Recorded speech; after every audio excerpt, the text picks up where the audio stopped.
Hi and welcome to the Archive of History. Close your eyes for a moment and imagine a castle rising from the morning mist, its towers pale against a dawn sky that has not yet decided between darkness and light. The air is cold and still, carrying with it the faint scent of wood smoke from hearths being stoked to life, the distant sound of a blacksmith's hammer already ringing against steel, and beneath it all, the quiet rustle of a kingdom beginning to wake. This is not just any castle. This is Camelot, a place that exists somewhere between memory and dream, between history and legend, where the greatest knights who ever lived gathered around a table that knew no head, no hierarchy, only brotherhood. Tonight we will walk through the halls of this impossible place. We will stand in the great hall where kings were made and unmade. We will ride alongside knights whose names still echo through the centuries. We will witness the rise of the most perfect court the world had ever imagined, and we will watch as it all, inevitably, beautifully, tragically, fell apart. Before we drift off, I'm always curious to know where my listeners are tuning in from, and what time it is that they are listening tonight. Let me know in the comments.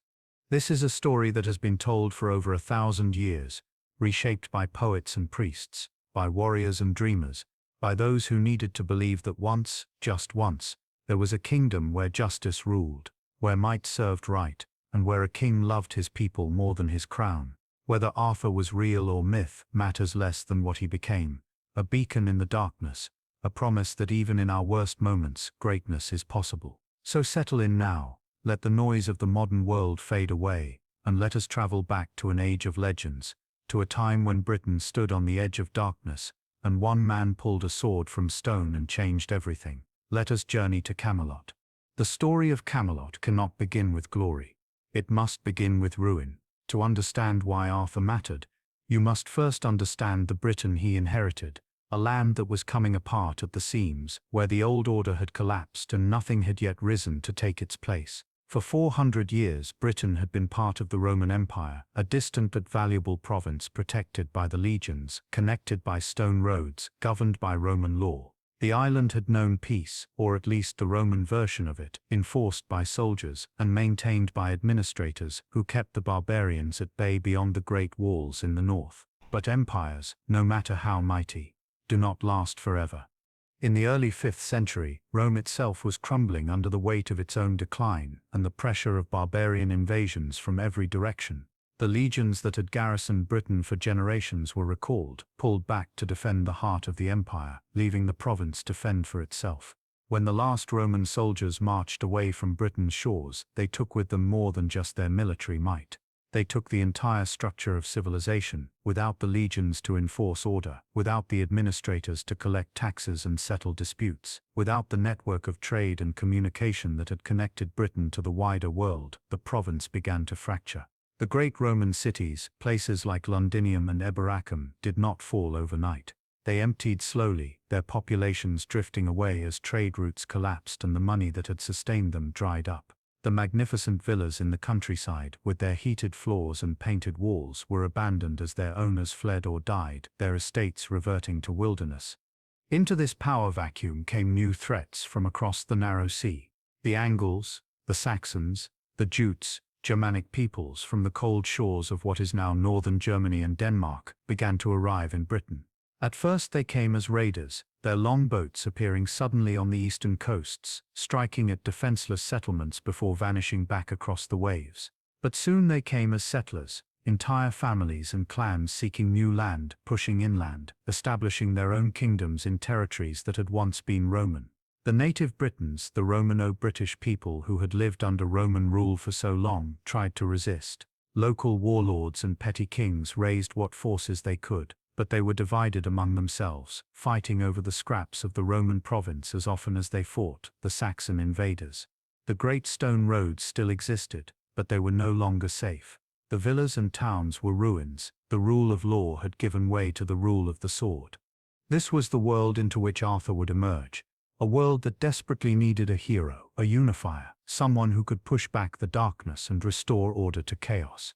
Britain in the late 5th and early 6th centuries was a land of mist and mud, of crumbling walls and forgotten glories, of people who remembered what civilization looked like but could no longer build it themselves. It was a land where night fell early and deep, where the forests seemed to press closer each year, where the old gods and the new Christian faith wrestled for the souls of a frightened people. In this world of shadow and uncertainty, stories began to spread of a boy, a nobody, who would become the once and future king. The tales tell us that the crisis came to a head in the days following the death of Uther Pendragon, the last High King who had managed to hold together even a semblance of unity among the British kingdoms. Uther had been a warrior king, fierce and pragmatic, but his death left a vacuum that no clear heir could fill. The great lords and lesser kings who had pledged him their loyalty immediately began to squabble among themselves, each seeing an opportunity to expand their own power, to seize territories from weaker neighbors, to declare themselves the rightful successor to Uther's crown. Britain stood once more on the brink of total disintegration, of becoming nothing more than a patchwork of petty kingdoms, too busy fighting each other to notice the Saxons advancing steadily westward, swallowing more land with each passing season. It was in this moment that Merlin, the mysterious advisor who had served Uther, began to speak of a test, a way to determine who among all the ambitious lords and knights had the right to rule. The old man, who some said was a druid, others a Christian prophet, and still others a sorcerer who had lived for centuries, announced that God himself would choose the next king. This was not to be a matter of bloodline or military strength, though both would matter in time. This was to be a divine selection, a sign so clear that none could dispute it. And so, on the steps of the greatest church in Londinium, a strange thing appeared one winter morning, placed there, some said, by angels, others by Merlin's own magic. It was a massive block of stone, grey and ancient, and embedded deep within it was a sword, its blade sunk so far into the rock that only the hilt and a hand's breadth of steel showed above the surface. Around the stone, letters had been carved, or perhaps appeared of their own accord, depending on which version of the tale you believe. The inscription read simply, "Whoso pulleth out this sword from this stone and anvil is rightwise king born of all Britain." The message was clear. Anyone could try, but only the true king would succeed. Word of the sword in the stone spread quickly across the land, and knights and nobles began to gather, drawn by curiosity, by ambition, by the chance to prove themselves chosen by God. They came from every corner of Britain, from the wild north where the painted Picts still raided, from the western kingdoms of Wales where the old British blood ran strongest, from the south where Saxon and Britain now lived in uneasy proximity. They came in their finest armor, bearing their house banners, attended by squires and servants, each one convinced that they would be the one to draw the sword and claim the throne. One by one they tried. Great lords with armies at their backs approached the stone and grasped the hilt, planting their feet and pulling with all their strength. The sword did not move. Knights famous for their prowess in battle, men whose names were spoken with respect or fear across the land, stepped forward with confidence and pulled until their faces turned red and their arms trembled with effort. The sword remained fixed as if it were part of the stone itself, not a separate object at all but an extrusion of the rock, impossible to remove. Days passed, and still the sword resisted. Some tried in groups, dozens of men pulling together on ropes tied to the hilt, convinced that sheer combined strength would succeed where individual effort had failed. The stone seemed to mock them, unyielding, immovable, a test that no one could pass. Among the crowds gathered to watch this spectacle was a boy named Arthur. He was not there to try his hand at the sword. He was not a knight or a lord. He was a squire, barely 16 years old, serving an older knight named Sir Kay, who was the son of Sir Ector, the man who had raised Arthur as his own after the boy's mysterious appearance as an infant. Arthur's origins were unknown to him. He knew only that he had been fostered to Ector as a baby, raised alongside Kay as a brother, taught to fight and ride and serve as was proper for a young man of his station. He was good with a sword, quick and clever, but he had no lands, no title, no prospects beyond serving Kay faithfully, and perhaps earning his own knighthood one day if he proved himself worthy. On the morning that would change everything, Kay was preparing to compete in a tournament being held nearby, a gathering of knights engaging in mock combat to test their skills and win glory. Arthur's duty was simple, to ensure Kay had everything he needed, his armor polished, his weapons sharp, his horse ready. But in the bustle and confusion of preparation, something went wrong. Kay's sword, the blade he needed for the tournament, had been left behind at their lodgings on the far side of the city. Kay was furious, and Arthur, desperate to make things right, volunteered to race back and retrieve it. He ran through the early morning streets, his breath misting in the cold air, but when he reached the lodgings he found them locked and empty. Everyone had already gone to the tournament grounds, and Arthur had no key, no way to retrieve the sword. Panic began to set in. Kay needed a sword, and Arthur had failed in his duty to provide one. He turned and began running back toward the tournament, his mind racing, trying to think of a solution, when he passed the church where the stone still stood. The area was deserted. All the knights and nobles who had been trying to pull the sword had left to attend the tournament or given up in frustration. Arthur stopped, breathing hard, and looked at the sword in the stone. He knew what it was. Everyone in the city knew by now, but he also knew it was just sitting there, unused, while Kay desperately needed a blade. In his innocence, or perhaps his desperation, Arthur did not think about destiny or kingship. He thought only that here was a sword and his brother needed one. He approached the stone, reached out and grasped the hilt and pulled.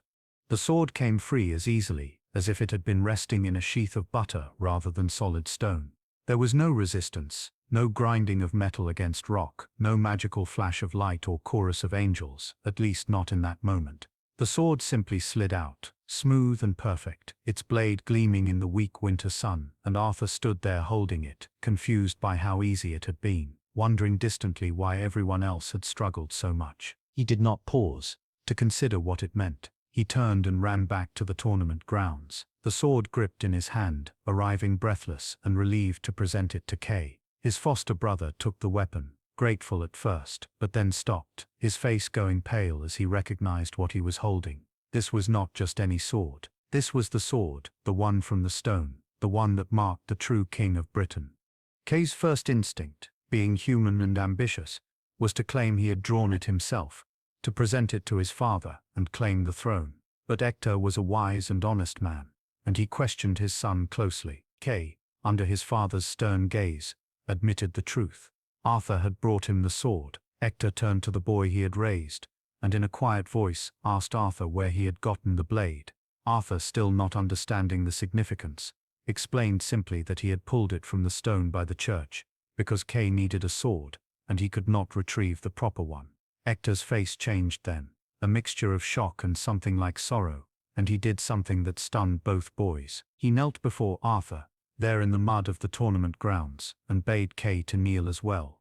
Arthur, terrified and confused, begged his foster father to rise, but Hector shook his head. He told Arthur that if he had truly drawn the sword from the stone, then he was no mere squire, no foundling boy of unknown birth. He was the rightful king of Britain, chosen by God, and Hector, for all his love of the boy, owed him his allegiance and fealty. Arthur did not want this. He did not want to be king. He wanted only to serve Kay, to live the life he had known, simple and clear and his own. But the sword in his hand was real, and the truth of what he had done could not be undone. Hector insisted they return to the stone, that Arthur demonstrate his feat before witnesses, so that all could see and none could deny. They walked together through the city, back to the church, and there, before a hastily assembled crowd, Arthur returned the sword to the stone, sliding it back into the rock as easily as he had drawn it out. Then at Hector's urging, and before the eyes of knights and nobles who had tried and failed, Arthur pulled the sword free once more. This time there were witnesses, dozens of them, who watched in stunned silence as the boy grasped the hilt and drew the blade without effort, without strain, as if the stone were eager to release it for him and him alone. Some in the crowd fell to their knees immediately, recognizing the hand of God in what they had witnessed. Others stood in shock or anger, unable to accept that this nobody, this child with no lands and no army, could be their king. But the sword did not lie, and the stone had spoken. Arthur, who had wanted only to help his brother, had instead pulled from stone and legend a destiny he had never sought. The pulling of the sword was a beginning, not an ending. The tale would have us believe that Arthur's ascension was immediate and joyful, that all of Britain knelt before their new king with gladness. The truth, as it always is with power, was far more complicated and far bloodier. Many of the great lords who had tried and failed to draw the sword were not willing to accept a boy, a nameless foundling, as their sovereign. They had armies, lands, ancient bloodlines that stretched back to before the Romans came. What did Arthur have? A sword and a prophecy. neither of which could hold territory or command soldiers. The bishops and priests who had witnessed the miracle declared Arthur the chosen king, blessed by God. But faith alone does not win kingdoms. Steel does, blood does. And Arthur, for all his destiny, had neither army nor lands to his name. The first years of Arthur's reign were not spent in Camelot's great hall because Camelot did not yet exist except perhaps as a dream in the young king's mind. They were spent in the saddle, riding from one battlefield to another, fighting petty kings and rebel lords who challenged his right to rule. Arthur had allies, men like Hector, who believed in him, and he had Merlin, the old advisor whose counsel was both practical and prophetic. But most importantly, Arthur had something the other lords lacked. He had a vision of what Britain could be if it stopped tearing itself apart. He fought not for glory or gold, but for unity, for peace, for the idea that the kingdoms of Britain could stand together against the Saxon tide instead of drowning separately. The early battles were small, brutal affairs, skirmishes in muddy fields and sieges of timber fortresses, nothing like the grand cavalry charges that later legends would describe. Arthur learned to lead by necessity, watching men die for his cause, making alliances through marriage and treaty, rewarding loyalty and punishing betrayal with the swift justice that a fragile kingship required. Slowly, grudgingly, more lords bent the knee. Some came willingly, convinced by Arthur's vision or his victories. Others came at sword point, defeated in battle and given the choice between fealty or death. There was nothing romantic about this consolidation of power. It was the hard, grinding work of building a kingdom from the ground up, one oath at a time, one castle at a time, one bloody field at a time. Yet even in these early days of struggle, something remarkable was emerging. The knights who followed Arthur, those first companions who had pledged themselves to the young king when he was still unproven, began to develop a reputation. They were not like other warriors. They fought with discipline and courage, yes, but they also conducted themselves with a code that was becoming known across Britain. They did not pillage the villages they passed through. They protected the weak and the poor. They kept their oaths even when it cost them dearly. This was not yet chivalry as the word would later be understood, but it was the seed of something new, a way of being a warrior that was about more than just violence and plunder. Arthur insisted on it, and his knights, bound to him by loyalty and by love, followed his example. As the years passed and Arthur's hold on the throne grew stronger, he began to think about what came next. He had spent so long fighting to unite Britain that he had given little thought to what a united Britain should look like. He needed a capital, a center of power that would symbolize everything he hoped to build. He needed a place that would be more than just a fortress, more than just the stronghold of a warlord. He needed a city that would represent the ideals of his reign, a shining example of what civilization could be when law and justice replaced chaos and might. He would call this place Camelot. The location Arthur chose was strategic but also symbolic. Accounts vary, as they do with all legends, but most place Camelot in the heart of Britain, accessible from all the kingdoms, connected to the old Roman roads that still crisscrossed the land, even as they crumbled at the edges.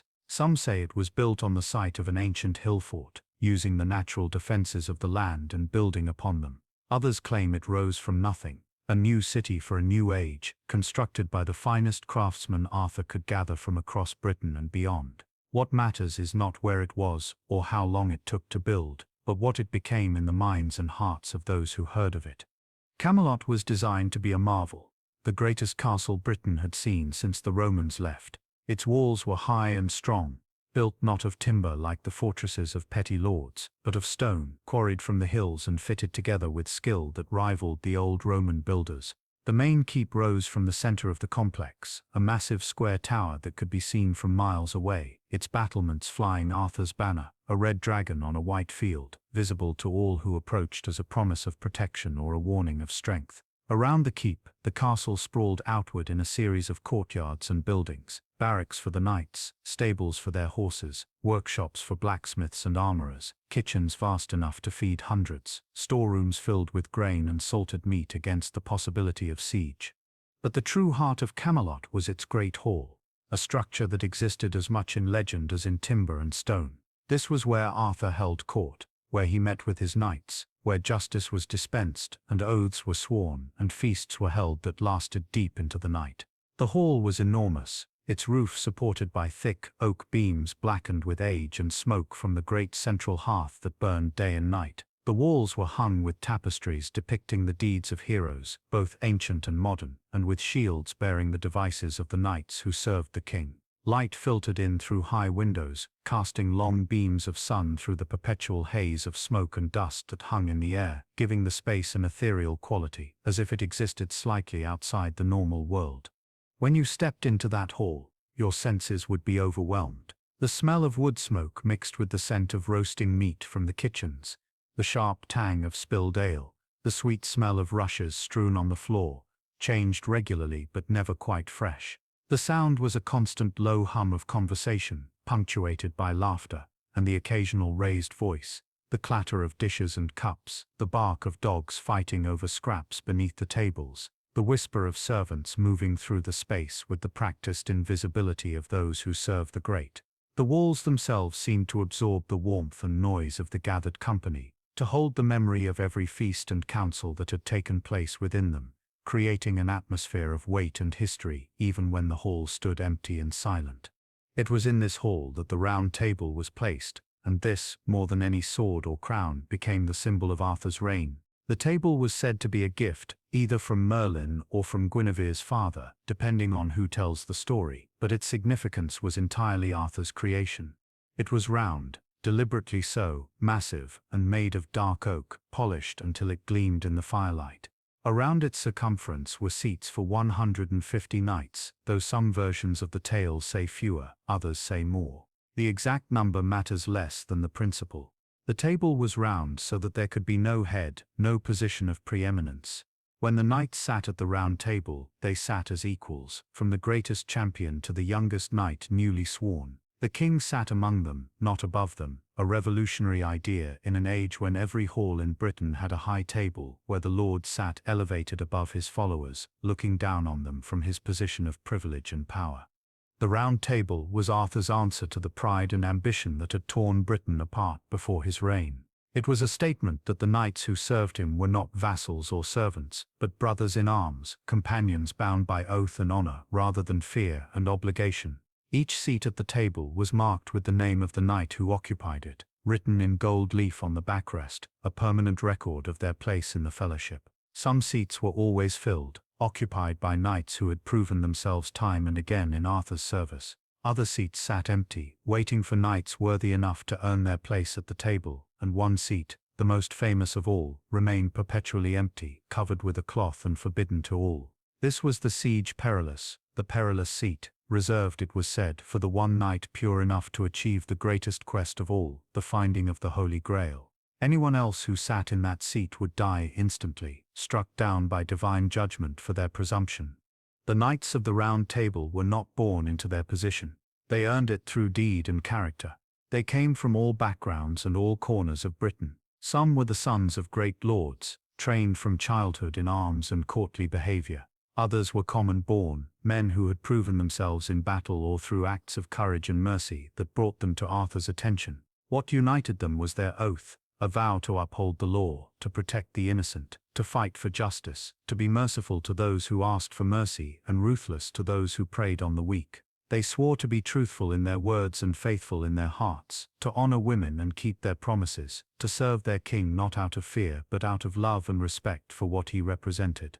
This code of chivalry, as it would come to be known, was not a formal written document, at least not at first. It was a way of life, a standard of behavior that Arthur modeled and his knights embraced. It transformed them from mere warriors into something more, into exemplars of virtue, or at least the attempt at virtue. They were still men, capable of jealousy and anger and mistakes, but they were men striving to be better, to live up to an ideal that was always just slightly beyond their reach. This was the magic of Camelot. Not spells or sorcery, but the magic of transformation, of taking flawed human beings and inspiring them to be heroes. Life at Camelot followed a rhythm shaped by the seasons and by the demands of Arthur's kingdom. The winter months were spent in the castle, when travel was difficult and campaigns impossible. The great hall would be filled nightly with feasting and music, with poets reciting tales of ancient heroes and newer songs celebrating the deeds of the Round Table knights. The knights themselves would train in the courtyards when weather permitted, keeping their skills sharp, or gather around the fire to talk of past battles and future quests.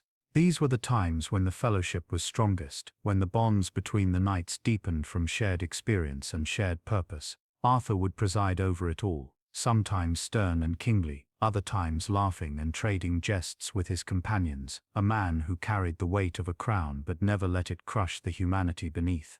As spring arrived and the roads dried, the knights would ride out, some on quests of their own seeking, others sent by Arthur to deal with threats to the kingdom. They would return throughout the summer and autumn, gathering again at Camelot for the great feasts that marked the high holy days. Pentecost was the most important, when the greatest adventures were said to begin, when miraculous events occurred and new knights joined the fellowship.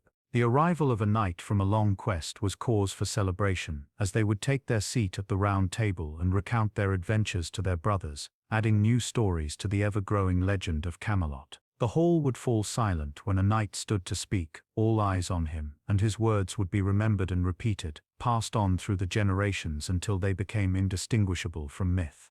Among the knights who sat at the round table, certain names rose above the others, becoming legendary even among legends. Sir Lancelot de Lac, the greatest knight in the world, unmatched in combat, beautiful and melancholy, who had been raised by the Lady of the Lake herself, and whose prowess with sword and lance made him Arthur's champion and closest friend. Sir Gawain, Arthur's nephew, whose strength waxed with the sun, growing mightiest at noon, a knight of courtesy and terrible temper whose loyalty to his king never wavered even when it cost him everything. Sir Bedevere, one of Arthur's earliest companions who had been there at the beginning and would be there at the end, steady and faithful, not the strongest or most famous, but perhaps the truest. Sir Kay, Arthur's foster brother, the seneschal of Camelot, sharp-tongued and sometimes cruel, but competent beyond measure and utterly devoted despite his rough exterior.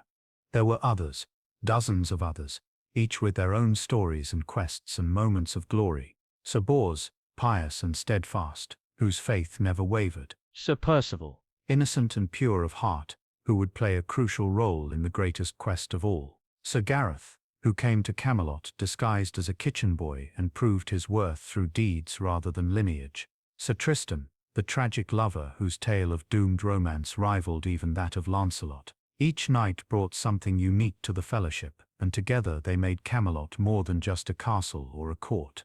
They made it an idea, a symbol of what mankind could achieve when honor and courage and justice were valued above gold and power. The daily life of a knight at Camelot was structured but not rigid. Mornings began early, before the sun had fully risen, with prayer in the castle chapel for those who were devout, and with training for all. The knights would practice in the castle yards, running through sword forms and wrestling matches, tilting at quintains to perfect their skill with the lance, riding their war horses through complicated maneuvers. The training was serious and often brutal, for these were not ceremonial warriors but men who regularly rode into real combat, and a mistake in practice might mean death in battle. Squires and younger knights would watch and learn, observing the masters at work, waiting their turn to test themselves against their betters. The afternoons might be spent in various ways depending on need.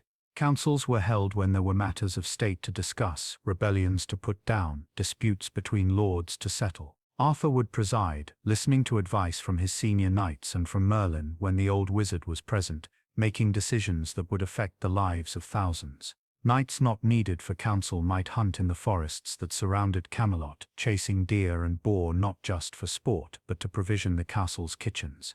Hunting was also a way to patrol the realm, to show the king's presence in the countryside, to remind any who might think of causing trouble that Camelot's reach was long and its justice swift.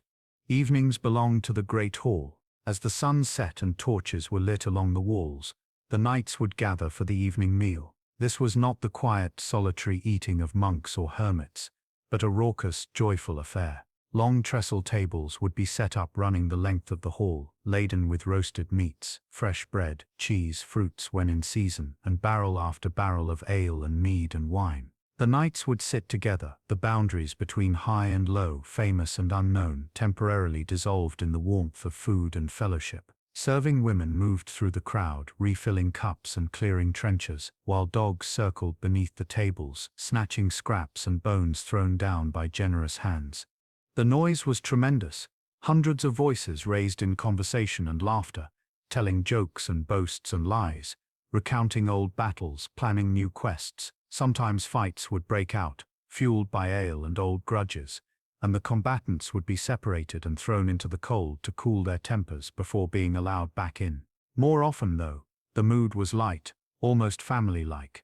These men who fought together and bled together, taking simple pleasure in each other's company. And when the eating was done, the entertainment would begin. Minstrels would play, their songs filling the hall, ballads of ancient heroes and newer compositions about the deeds of the Round Table knights themselves. Sometimes the knights would call for a particular song about their own adventures, and the hall would roar with approval or good-natured mockery depending on how the tale was told. Arthur's queen, Guinevere, presided over these feasts with grace and beauty that became legendary in its own right. She was said to be the most beautiful woman in Britain, though beauty alone would not have been enough to hold the devotion of a king like Arthur. She was intelligent and kind, beloved by the people and respected by the knights, a partner to Arthur in ruling the kingdom even if she could not sit with him at the Round Table itself. Her presence softened the rough edges of the warrior culture that dominated Camelot, bringing an element of refinement and courtly love that civilized the knights without weakening them. When Guinevere entered the hall, the knights would rise, a gesture of respect that they gave to no one but her and Arthur, and she would move among them with warmth and wit, remembering names and asking after injuries and celebrating triumphs as if each knight were her personal champion. But Camelot was not only feasts and fellowship, it was also the center of justice for Arthur's kingdom. Petitioners would come from across Britain, seeking the king's judgment in disputes that could not be settled locally. Farmers whose land had been stolen, merchants cheated by corrupt officials, women whose husbands had been murdered with no one to avenge them, all came to Camelot, knowing that Arthur's justice was fair and accessible. The king would hear their cases in open court, with the knights of the Round Table as witnesses, and his judgments became famous for their wisdom and impartiality. He did not favor the rich over the poor, the noble over the common, but tried to see through to the truth of each matter and render justice accordingly. This earned him the deep love of his people, who saw in Arthur not just a warrior king but a protector of the weak and a champion of fairness. The peace that Arthur established was not perfect, no human creation ever is, but it was real. For years, decades even, Camelot stood as a beacon of stability in a world that had known little but chaos.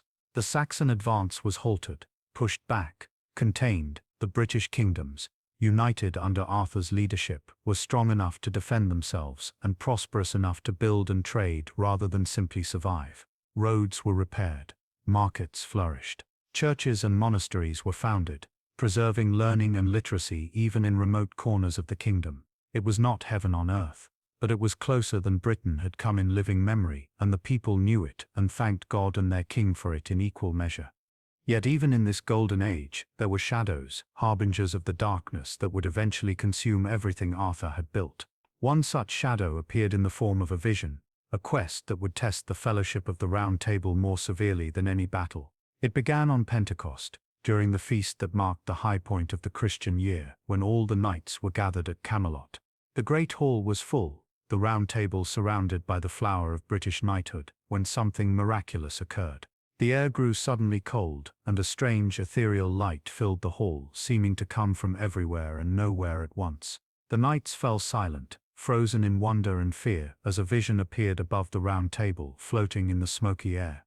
It was the Holy Grail, the cup that Christ himself had drunk from at the Last Supper, the vessel that had caught his blood at the crucifixion, the most sacred relic in all of Christendom. It appeared to them covered in white samite cloth, so that none could see it clearly, but all knew what it was. A sense of holiness and peace filled the hall, so profound that grown warriors wept without shame, feeling in that moment closer to God than they had ever been. And then, as suddenly as it had appeared, the vision faded, leaving the knights stunned and changed. They had been touched by the divine, shown a glimpse of something beyond the mortal world, and none of them would ever be quite the same. Sir Gawain was the first to speak, rising from his seat with a fervor in his eyes that his companions recognized as both inspiring and dangerous.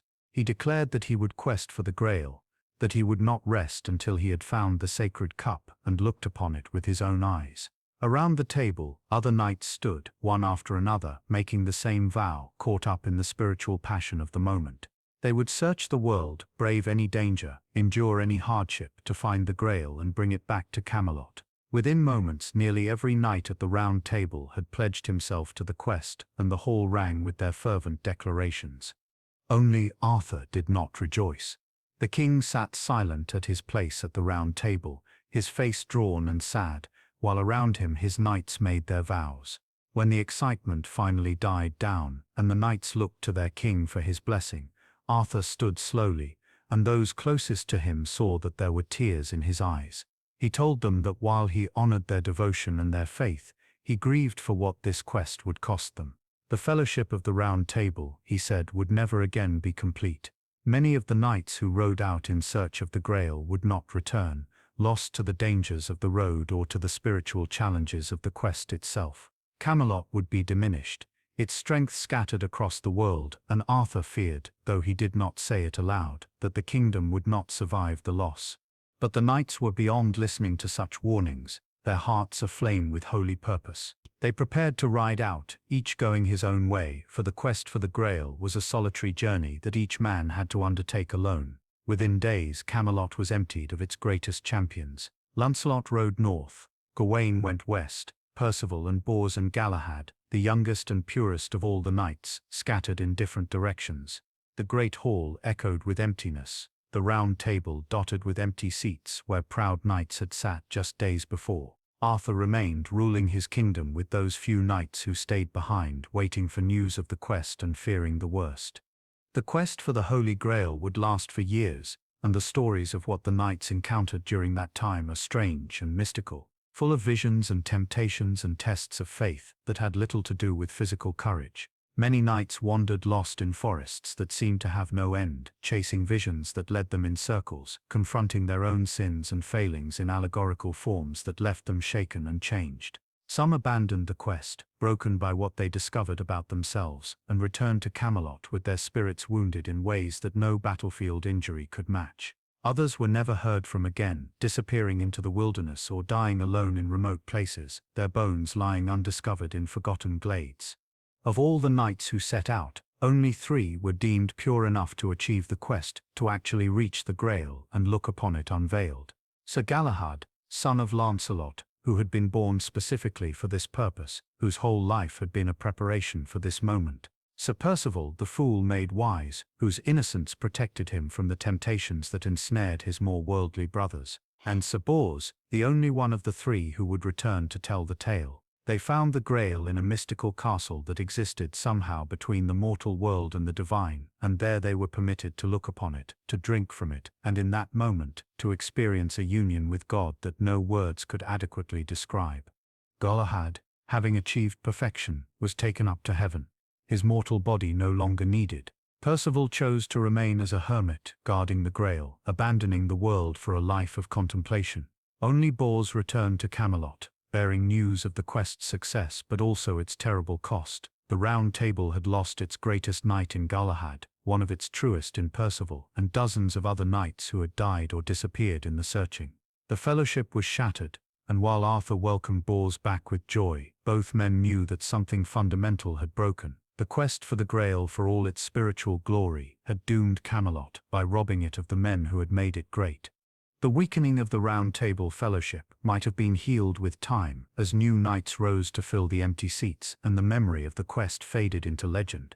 But there was another wound in Camelot, one that had been growing quietly for years, hidden beneath courtesy and loyalty and duty, a wound that would prove fatal. At the heart of this wound were 3 people who loved each other, and it was their love, twisted and complicated and impossible, that would ultimately destroy everything Arthur had built. The 3 were Arthur, the king who had given his life to building a kingdom of justice, Guinevere his queen, beautiful and kind and trapped in a marriage that was more political than passionate, and Lancelot, the greatest knight in the world, Arthur's closest friend, a man whose devotion to his king was matched only by his hopeless love for his king's wife. The affair between Guinevere and Lancelot did not begin as betrayal. It began as courtly love, the refined and supposedly chaste devotion that knights were expected to show to noble ladies, a love that was meant to inspire greatness without consummation. Lancelot served as Guinevere's champion, fought in tournaments bearing her favor, dedicated his victories to her honor, and she in turn encouraged him, praised him, treated him with a warmth and attention that went beyond mere courtesy. For years this remained on the acceptable side of propriety, perhaps just barely, but within the bounds of what the culture of Camelot permitted and even celebrated. But human hearts are not so easily controlled, and over time the courtly love they displayed publicly became something deeper and more dangerous in private. The exact moment when their relationship crossed from emotional to physical is lost to time and discretion, but cross it did. They began to meet in secret, stolen moments in the castle gardens, in Guinevere's chambers when the king was away, in quiet corners where they thought no one would discover them. They told themselves, perhaps, that their love was pure, that it existed on a higher plane than mere physical desire, that it did not diminish their loyalty to Arthur.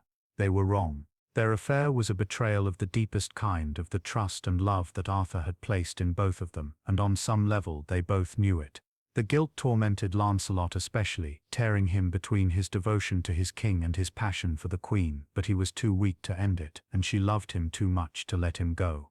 The affair was the worst-kept secret in Camelot. Knights and servants and courtiers could see the way Lancelot looked at the queen, the way she sought him out in crowds, the way they found excuses to be near each other. Whispers circulated through the castle, growing louder with each passing year, but no one dared speak openly of it. To accuse the queen of adultery was treason, punishable by death, and to accuse Lancelot was to challenge the greatest warrior in Britain to single combat, a prospect that gave even the bravest knights pause. And Arthur, the king who saw so much and understood so well the hearts of men, surely must have known or at least suspected. But he said nothing, did nothing, perhaps hoping that by ignoring it the situation would somehow resolve itself, that his friend and his wife would find their way back to honor without him having to tear his own heart out by confronting them.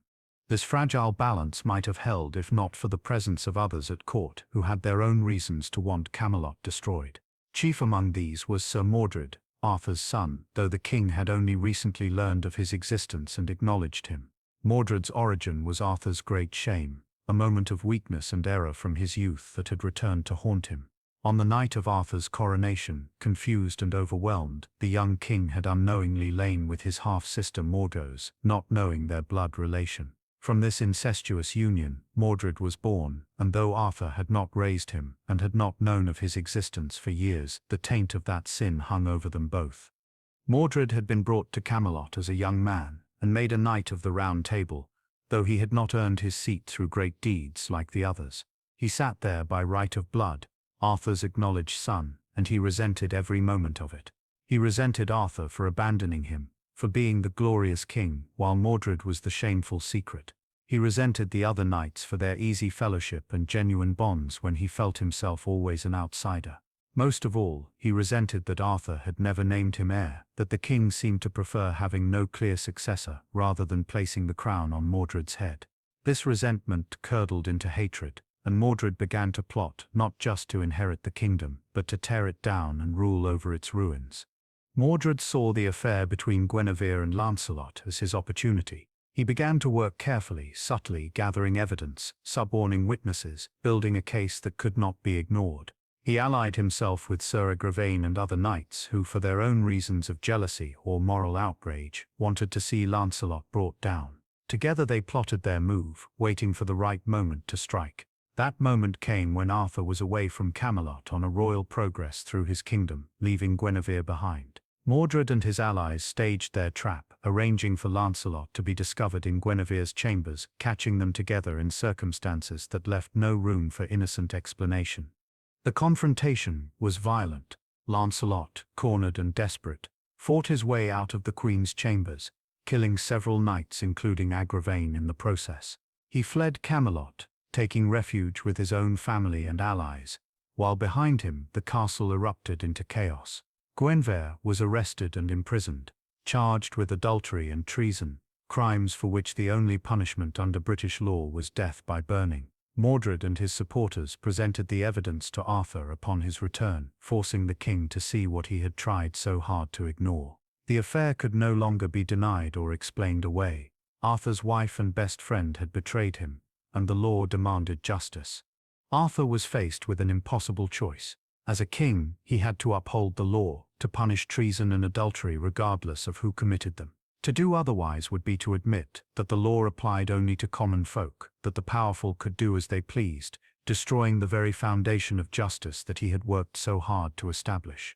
But as a man, as a husband, who still loved his wife and a friend who still loved his companion despite their betrayal, the thought of ordering their deaths was unbearable. He tried to find a middle way, hoping perhaps that Lancelot would flee the country and that Guinevere could be pardoned or sent to a convent, but events had moved beyond his control. The law had been invoked, and the people demanded to see it upheld.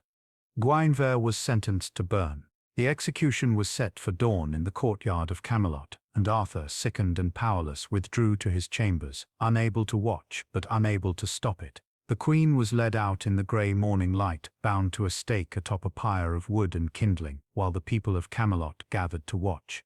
Some came out of hatred, convinced that their queen had dishonored them all. Others came out of sorrow, weeping for the beautiful woman who had been kind to them and who was now to die in agony. The knights of the Round Table stood guard around the pyre, grim-faced, knowing what was about to happen and helpless to prevent it.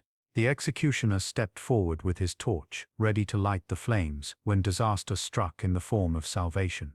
Lancelot came thundering out of the morning mist with a small force of knights loyal to him, charging into the courtyard with swords drawn. He had come to rescue Guinevere, to save her from the flames even if it meant war with his king. The Camelot knights, taken by surprise, tried to stop him, and in the brutal melee that followed, Lancelot's sword cut down everyone in his path. He killed men he had once called brothers, friends with whom he had feasted and fought, cutting through them with a desperate fury that came from love and guilt and rage at what was happening. Among the dead were Sir Gareth and Sir Garis, two of Gawain's younger brothers, both unarmed and unprepared, killed almost accidentally as Lancelot fought his way to the pyre. He reached Guinevere, cut her bonds and lifted her onto his horse, then rode out of Camelot at full gallop with his small force covering his retreat. Behind him the courtyard was a scene of carnage, dead and dying knights lying in their blood. The pyre unlit, the queen escaped. Arthur, drawn by the sounds of battle, emerged to find his court in ruins and his knights slain by the man he had once loved like a brother. The tragedy was complete. The affair had been exposed, the queen condemned, and now knights of the Round Table had killed each other over it.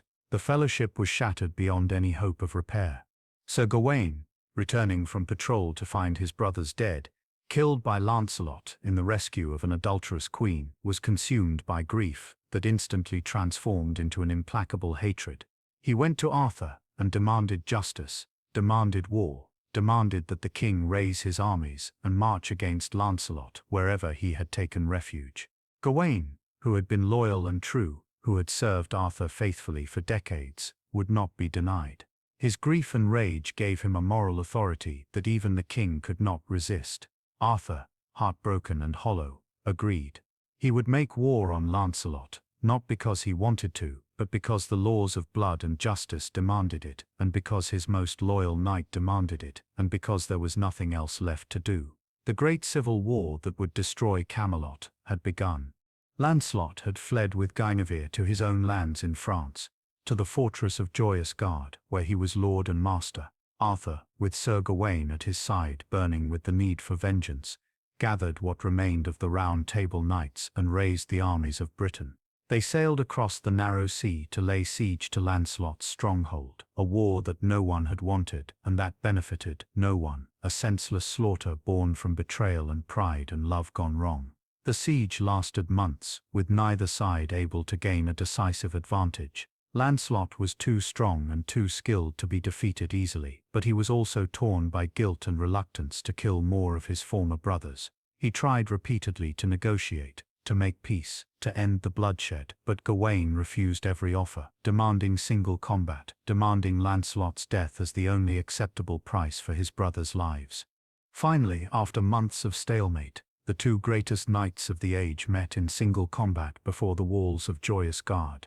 They fought from dawn to midday, blow after blow, neither able to gain advantage, until Lancelot, with Gawain's strength beginning to wane as afternoon approached, struck a terrible blow that cracked Gawain's skull and left him unconscious and near death on the field. Lancelot withdrew, refusing to kill his old friend even now, and Gawain was carried back to the British camp, his wound mortal though he would linger for weeks before finally succumbing. But even on his deathbed, his hatred did not cool, and he made Arthur swear to continue the war, to never forgive Lancelot, to never rest until the greatest knight was brought to justice. While Arthur was overseas waging this pointless war against his former champion, Mordred saw his opportunity. Left behind in Britain as regent, given authority to rule in the king's absence, Mordred began to spread lies and rumors. He told the people that Arthur had been killed in France, that the king was dead and would never return. He summoned the remaining knights and lords and declared that Britain needed a new king, and who better than Arthur's own son and acknowledged heir. Some believed him. Others, ambitious or opportunistic, pretended to believe. Mordred moved quickly, seizing control of the treasury and the castles, gathering an army loyal to him alone. And then he did the unthinkable. He declared his intention to marry Queen Guinevere, to legitimize his rule through her and to complete his possession of everything that had been his father's. Guinevere, still in Britain, having been sent back from France by Lancelot to seek peace with Arthur, was horrified. She fled to London and locked herself in the tower, refusing to come out, refusing to acknowledge Mordred's claim. But Mordred controlled the kingdom now, or enough of it to matter, and he began to style himself as king, gathering support from those who resented Arthur's long rule or who saw profit in serving the new regime. When word reached Arthur in France that his son had betrayed him, that Mordred had seized the throne and declared himself king, the aging monarch immediately abandoned the siege of Joyous Gard. The war with Lancelot no longer mattered. He had to return to Britain and deal with this final, ultimate betrayal. He gathered his forces and sailed home, and Lancelot, hearing of what had happened, offered to come as well, to fight beside Arthur one last time against their common enemy, but Arthur refused. The wound between them was too deep, and Gawain's dying curse still rang in his ears. He would face Mordred with whatever forces remained loyal to him, and if he died, then perhaps that was justice for all his failures. Arthur landed on the shores of Britain to find Mordred waiting with an army as large as his own. The kingdom had split almost evenly, half loyal to the old king, half willing to support the new. Brother would fight brother, father against son, the worst kind of war, a civil conflict that could only end in ruin regardless of who won. The two armies marched toward each other, and scouts brought word that they would meet on a field called Camelot, a place whose name would become synonymous with tragedy and the death of dreams. The night before the battle, Arthur could not sleep. He walked among his camp, looking at the faces of the knights and soldiers who had followed him, good men who would die tomorrow for a kingdom that was already dead, fighting for a king who had failed them. He thought of Guinevere, whom he had loved and lost. He thought of Lancelot, his truest friend and his betrayer. He thought of all the years of work, of justice and law and the attempt to build something better, all about to be washed away in blood on a muddy field. He was an old man now, worn down by war and grief, and he knew in his heart that tomorrow would be his last day. The morning of the battle dawned grey and cold, with mist rising from the ground and obscuring vision, so that the two armies could barely see each other across the field. Arthur, mounted on his warhorse and wearing the armor that had seen so many battles, looked across at Mordred's forces and felt a deep weariness settle over him. Mordred was there, he could see him, his son who should have been his heir and his pride, but who had instead become his doom. For a moment both armies hesitated, as if sensing that what was about to happen was wrong, was avoidable, was the end of something that should not end. Emissaries rode back and forth, attempting one last negotiation, one final chance to avert disaster. Arthur and Mordred met between the armies, surrounded by their captains, and they came close, so close, to reaching an accord. But then a knight drew his sword to kill an adder that had slithered near his foot, and the watching armies, seeing the glint of steel, assumed treachery and attack. Both sides surged forward, and the battle began. Camelot was not a glorious battle. It was a slaughter, a grinding, hideous day of close-quarters butchery, where knights and common soldiers died together in the mud, where the finest warriors of Britain cut each other down without mercy or hesitation. The mist never fully lifted, so that men fought half-blind, killing friends by mistake, swinging their swords until their arms were too tired to lift, then dying on the blades of enemies they never saw coming. Arthur fought in the thick of it, his old strength returning in desperation, cutting down anyone who came near him, searching through the chaos for Mordred. And Mordred fought with equal fury, driven by his hatred and his ambition. determined to kill his father and claim the throne permanently or die in the attempt. As the day wore on, the armies thinned, hundreds fell, then thousands, until the field was carpeted with the dead and the dying, and still the survivors fought on, too exhausted and blood-mad to stop, too committed to turn back. The knights of the Round Table, what few remained, died defending their king. Sir Bedivere fought at Arthur's side, protecting him, killing anyone who threatened him, watching as one by one their companions fell. By afternoon there were perhaps 100 men left alive on the field, scattered across the corpses of thousands, and still they fought, mechanized by exhaustion and shock into continuing the slaughter. Finally, in the failing light of the late afternoon, Arthur and Mordred found each other. They stood facing each other across a small space cleared by the bodies of the fallen, father and son, king and traitor, and they knew that this was the end. There were no words between them, no final declarations or curses.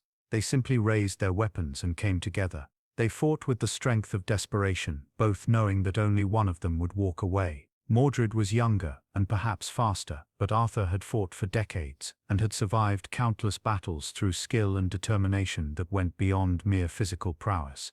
They traded blows, their swords ringing against each other, both drawing blood, both wounded, both refusing to fall. Then Arthur saw his opening and took it, driving his spear through Mordred's body, piercing him through, a mortal wound that should have ended the fight instantly. But Mordred, impaled on his father's spear, did not die immediately. With his last strength, with the hatred that had sustained him, giving him one final burst of terrible energy, he pulled himself forward along the shaft of the spear, driving himself deeper onto the weapon, bringing himself close enough to swing his sword one last time. He struck Arthur on the side of the head, his blade piercing the king's helmet and cracking the skull beneath, a blow that would prove mortal even if it did not kill instantly. Then Mordred fell, sliding off the spear and collapsing to the blood-soaked ground, and Arthur stood swaying, the world spinning around him, before he too fell, crashing down beside his son. Sir Bedivere, one of the last knights still standing, rushed to Arthur's side and found him still alive but gravely wounded, blood pouring from the wound in his head, his breath shallow and labored. The battle was over. Both armies had destroyed each other so completely that there was no victor, no survivors except a handful of shattered men wandering the field of corpses like ghosts. Bedivere, weeping, gathered Arthur up and began to carry him away from the field, away from Camelot, seeking somewhere, anywhere, that his king might die with dignity rather than bleeding out in the mud among the thousands of dead. Arthur, drifting in and out of consciousness, whispered instructions to his faithful knight. He told him to take Excalibur, the sword he had carried for so many years, the sword that had been given to him by the Lady of the Lake, and return it to the waters from which it came. Bedivere carried Arthur to the shore of a lake, the waters dark and still beneath the evening sky, and he laid his king down gently on the grass at the water's edge. Arthur, his strength fading with each labored breath, again commanded Bedivere to take Excalibur and throw it into the lake, to return the sword to the lady who had given it.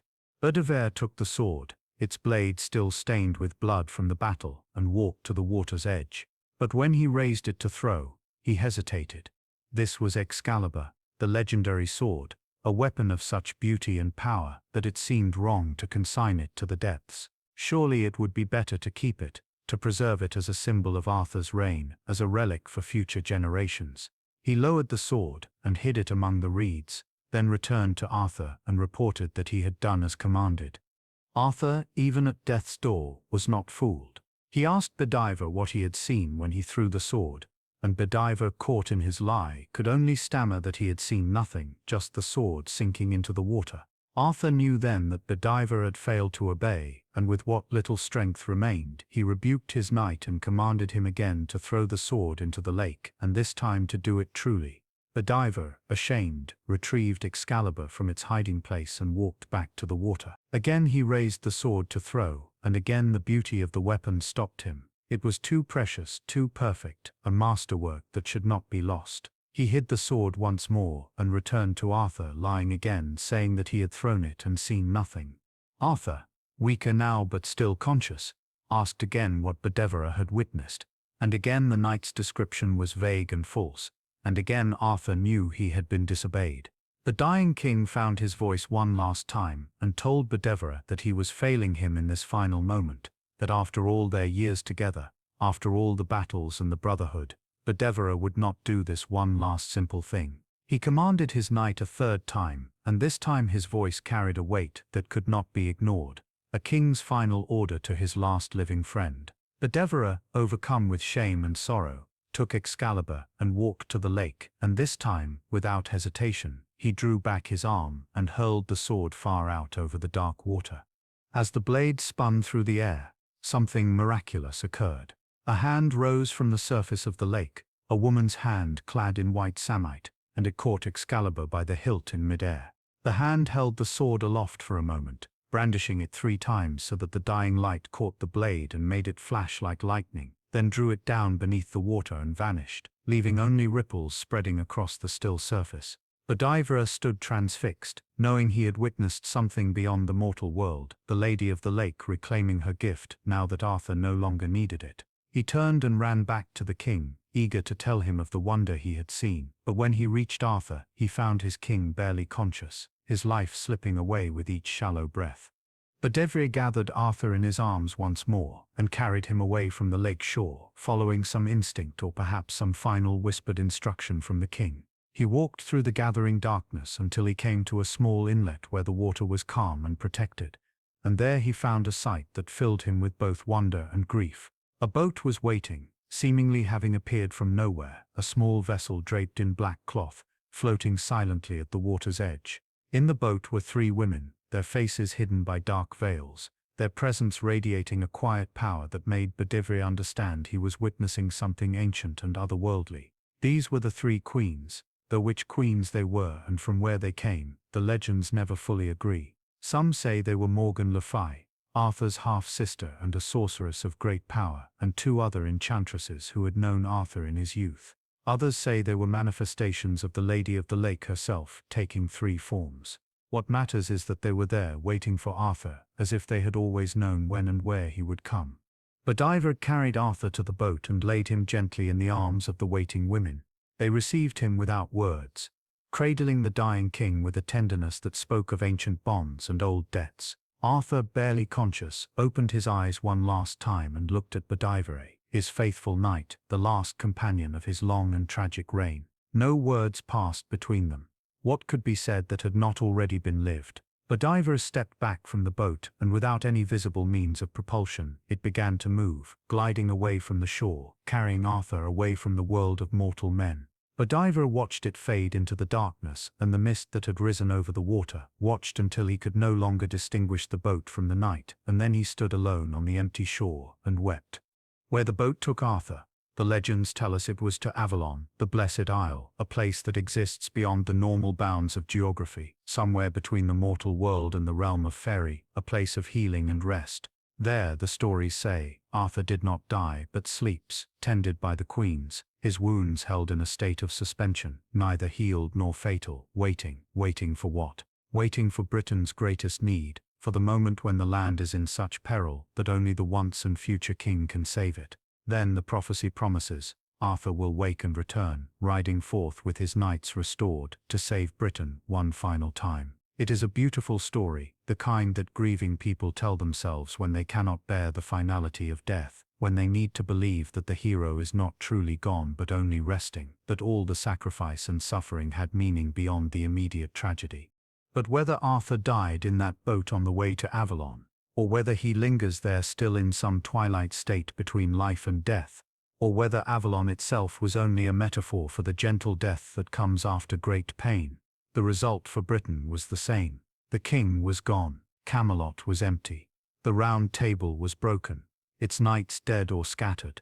Mordred's betrayal had succeeded in destroying the kingdom even though he had not lived to rule it. The great experiment of Arthur's reign, the attempt to build a society governed by justice and honor rather than by pure might, had ended in blood and failure. The Saxons, held at bay for so long, began to advance once more, and within a generation they would control most of Britain, pushing the native Britons into the far corners of Wales and Cornwall, reducing the descendants of Arthur's subjects to refugees in their own land.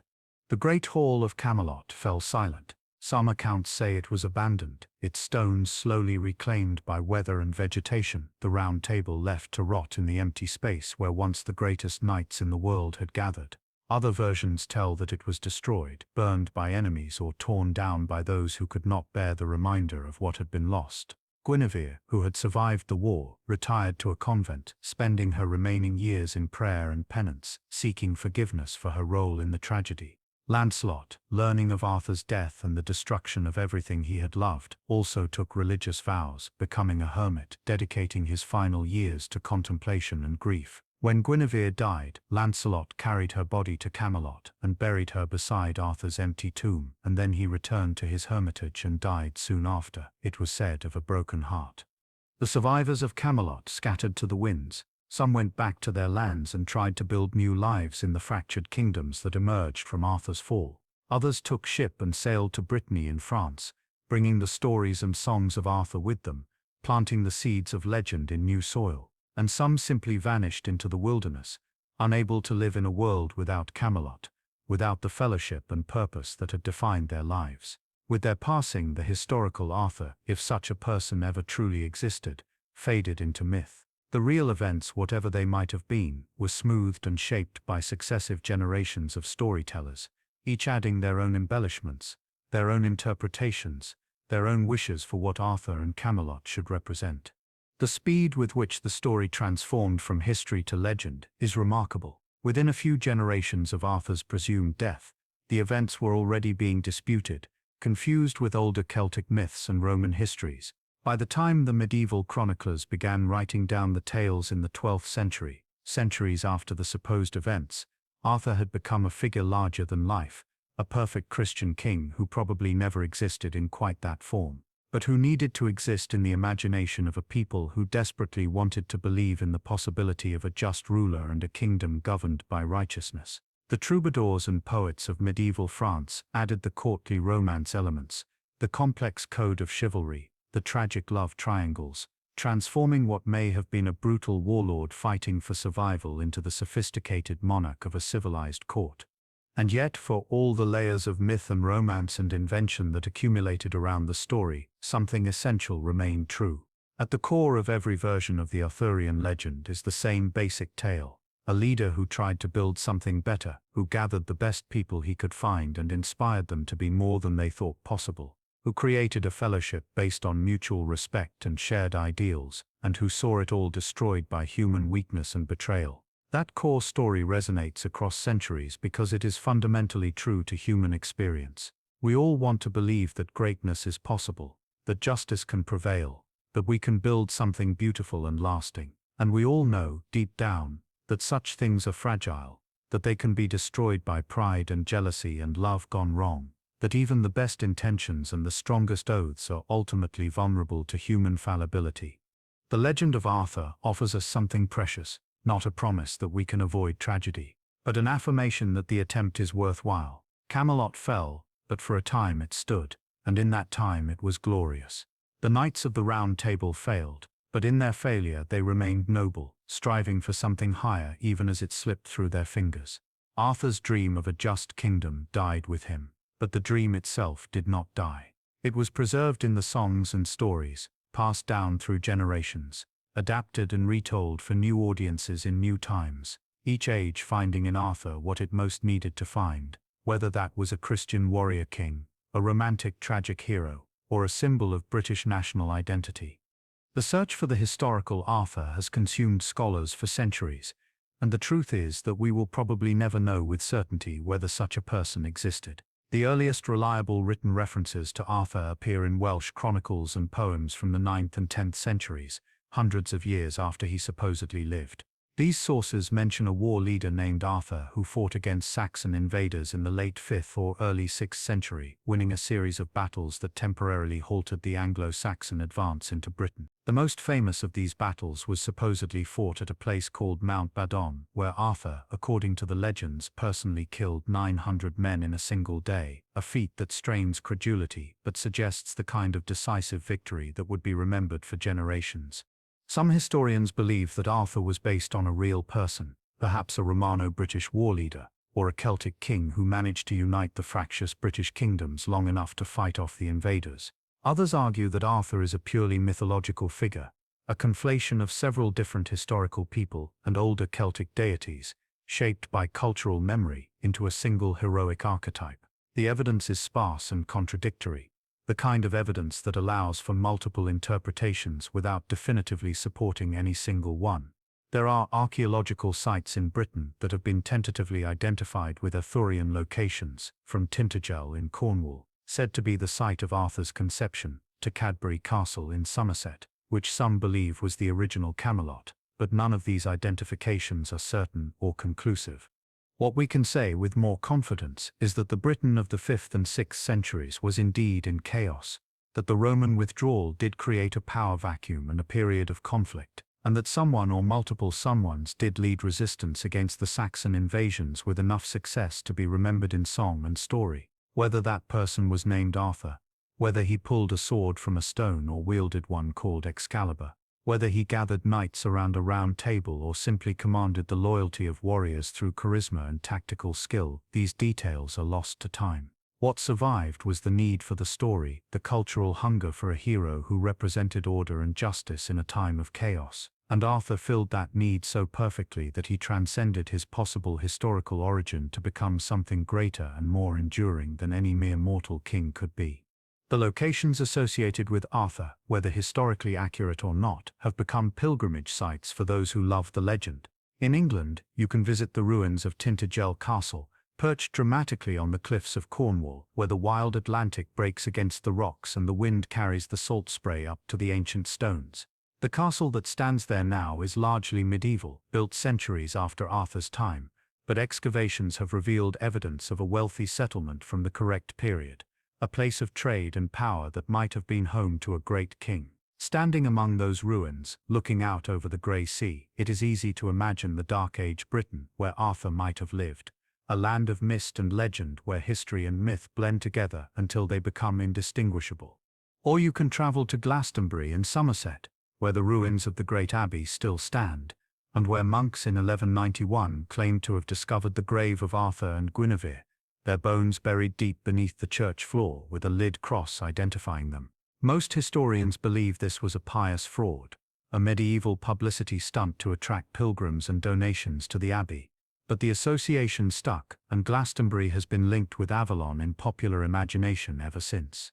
The town sits in the middle of what was once marshy wetland, an island rising from the water, and it is not hard to see how such a place could become identified with the mysterious isle where Arthur was taken to heal. The Glastonbury Tor, a striking hill topped with the remains of a church tower, dominates the landscape for miles around, and climbing to its summit gives you a view across the levels that has probably changed little since Arthur's time, a watery landscape of reeds and channels and distant hills fading into mist. Further north, near the border with Scotland, you can visit the remains of Roman fortifications, and imagine Arthur as a leader of Romano-British forces, using the old imperial infrastructure and military traditions to organize resistance against the barbarian invaders. Some scholars place Arthur in this region, fighting a series of campaigns in the north before the final disaster in the south, and there are local legends throughout Scotland and northern England that claim Arthur passed this way, fought here, ruled here, died here. Every region of Britain that had a connection to the Celtic peoples who resisted the Saxons has claimed Arthur as their own, and perhaps in a sense they are all correct. Arthur belongs not to any one place but to the landscape itself, to the hills and forests and crumbling stones that witnessed the collapse of Roman Britain and the long bloody struggle that followed. The story of Camelot has been retold countless times, adapted for every new medium and every new generation. Medieval romances turned it into elaborate tales of courtly love and chivalric adventure. Victorian poets like Tennyson reinterpreted it as a moral allegory about the corruption of idealism and the tragedy of human weakness. 20th century versions ranged from T.H. White's The Once and Future King, which humanized Arthur and his knights and added psychological depth to their relationships, to musical adaptations like Camelot that emphasized the political and romantic elements of the story. Modern retellings have tried to strip away the medieval additions and return to the possible historical core, imagining Arthur as a late Roman commander fighting to preserve civilization against the encroaching darkness, while others have gone in the opposite direction, embracing the fantasy elements fully and placing Arthur in a world of magic and dragons and quests. What all these versions share is the recognition that the story of Arthur is fundamentally about loss, about the beautiful things we build and the terrible ways we destroy them. Every retelling, no matter how it varies in details, comes eventually to Camelot, to the moment when everything falls apart, when the fellowship breaks and the dream dies. This is not a story with a happy ending, and that is perhaps why it endures. We do not need stories that tell us everything will be fine, that the good will triumph and evil will be defeated, and everyone will live happily ever after. We know that life is not like that.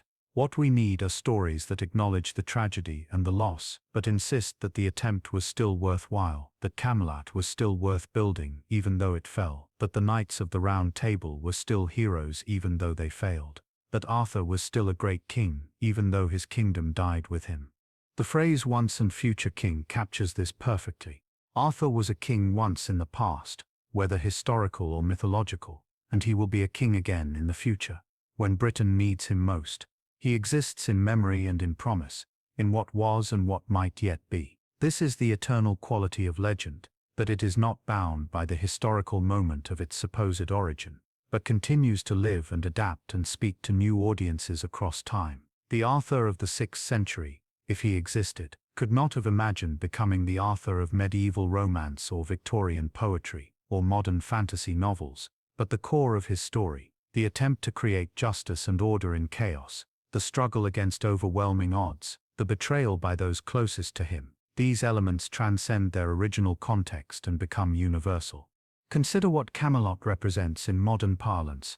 When we speak of a Camelot moment or a Camelot era, we are not talking about medieval castles or knights in armor. We are talking about a brief shining moment when idealism seemed possible, when a leader inspired people to believe they could build something better, when it felt like the world might actually change for the better. And inevitably, when we speak of Camelot, we are also speaking of its fall, of the way that idealism is tarnished by reality, of how human flaws and betrayals bring down even the most beautiful dreams. The term was famously applied to President Kennedy's administration, cut short by assassination, forever young and potentially great in memory precisely because it never had the chance to grow old and fail in more mundane ways. This is the power of legend over history. History gives us facts, dates, archaeological evidence, the material reality of what happened. Legend gives us meaning, emotional truth, the story of what we wish had happened or fear will always happen.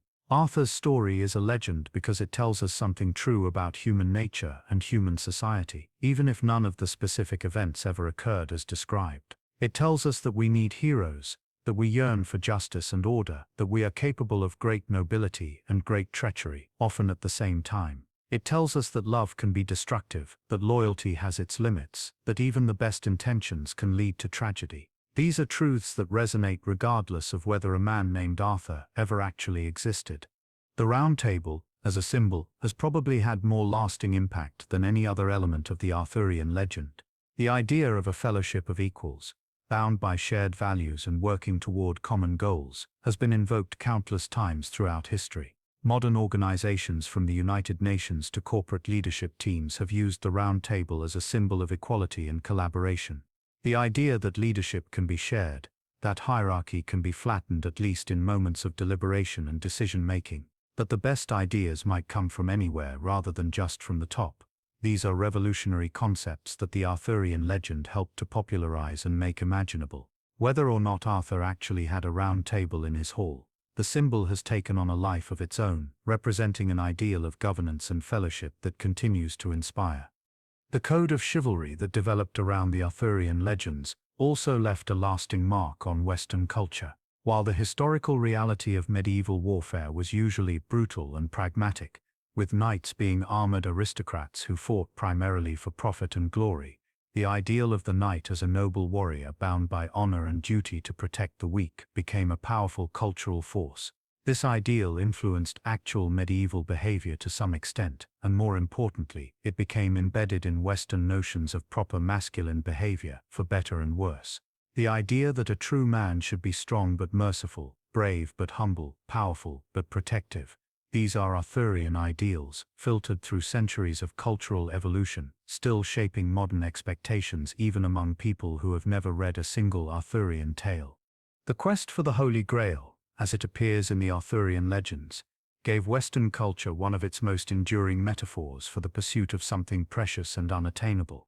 In modern usage, when someone speaks of their Holy Grail, they are referring to the ultimate goal, the perfect thing they are seeking, the achievement that would make all their effort worthwhile. This metaphor comes directly from the Arthurian stories, from the idea of the knights riding out from Camelot in search of the sacred cup, enduring trials and temptations, most of them failing but all of them ennobled by the attempt. The Grail quest represents the human desire for transcendence, for meaning beyond the material world, for spiritual fulfillment, and the fact that most of the knights fail to find it speaks to the difficulty of that pursuit, and the rarity of achieving true enlightenment or perfection.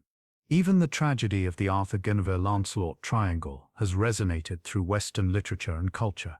It is the archetypal story of the love triangle that destroys everything, of the conflict between passion and duty, of the impossibility of loving two people equally, and the devastation that results from trying. Countless stories have borrowed this basic structure, placing characters in situations where their personal desires conflict with their loyalty to someone they also care about, forcing them to choose and showing the consequences of that choice.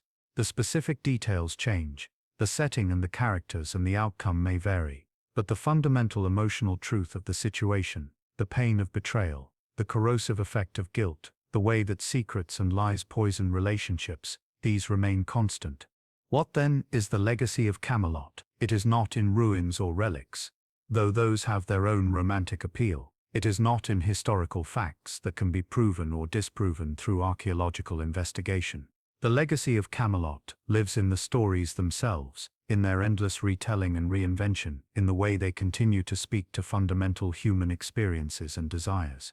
We tell the story of Arthur because we need to believe that heroes are possible, that justice can prevail, that order can be wrested from chaos. We tell the story of Camelot's fall because we need to understand that nothing lasts forever, that even the greatest achievements are temporary, that human flaws will eventually undermine human virtues. And we tell the story of Arthur's promised return because we need hope, the belief that when things are at their darkest, salvation might still be possible. The once and future king sleeps in Avalon, tended by the queens, his wounds neither healed nor fatal, waiting for the moment when Britain needs him most. That moment never comes, of course. Every generation faces its own crises and must find its own heroes.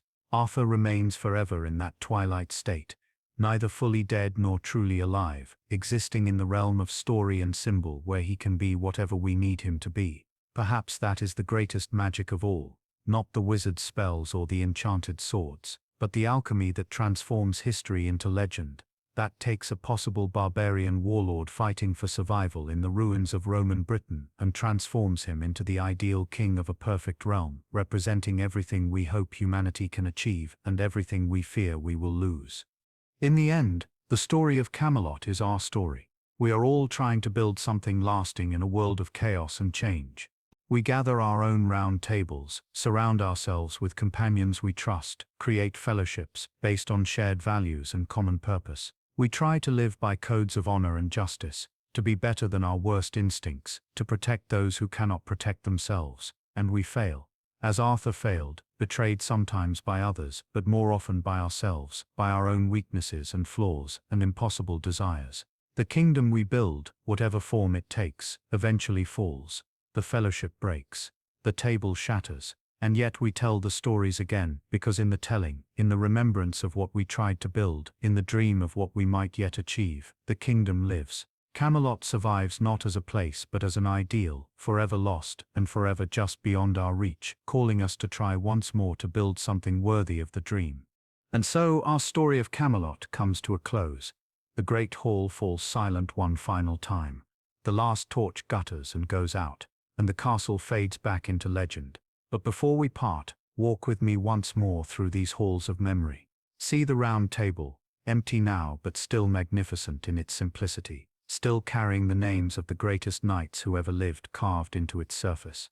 See the throne where Arthur sat, dispensing justice with wisdom and mercy, the crown resting heavy on his brow but never crushing the kindness beneath. See the courtyard where the knights trained and jested and prepared for the battles and quests that would make them famous. See the chapel where they prayed, the kitchens where feasts were prepared, the chambers where Guinevere held court, the towers where sentries watched for threats that ultimately came from within rather than without. The stones remain, somewhere weathered and scattered, their purpose forgotten by all but those who know the stories.